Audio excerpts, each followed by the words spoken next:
അതിമനോഹരമായ പൂക്കൾ തരുന്ന ഒരു ചെടിയാണ് ഈ പാഷൻ ഫ്രൂട്ട്. നല്ല ഭംഗിയുണ്ട്. ഇതിൻ്റെ പൂക്കൾ കാണാൻ എന്ത് രസമാണ്. നല്ല പൂക്കളാണ് ഇതിൻ്റെ പൂക്കൾ. എത്ര ഭംഗിയുള്ള പൂക്കളാണ്. വിടർന്നു നിൽക്കുന്നതാണ്. അതിമനോഹരമായ പൂക്കളാണ്.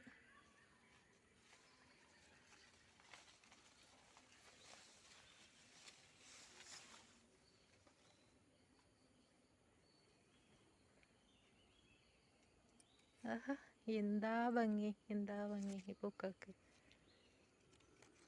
ഇതൊരു അലങ്കാര ചെടിയായി നമുക്ക് പഴത്തിന് വേണ്ടി മാത്രമല്ല, ഒരു അലങ്കാര ചെടിയായി ഈ പാഷൻ ഫ്രൂട്ട് നമുക്ക് വീട്ടിൽ വളർത്താൻ എത്ര മനോഹരമായിരിക്കും. ഇതിൻ്റെ പൂക്കൾ കണ്ടാൽ എത്ര ഭംഗിയുള്ളതാണ് ഇതിൻ്റെ പൂക്കൾ.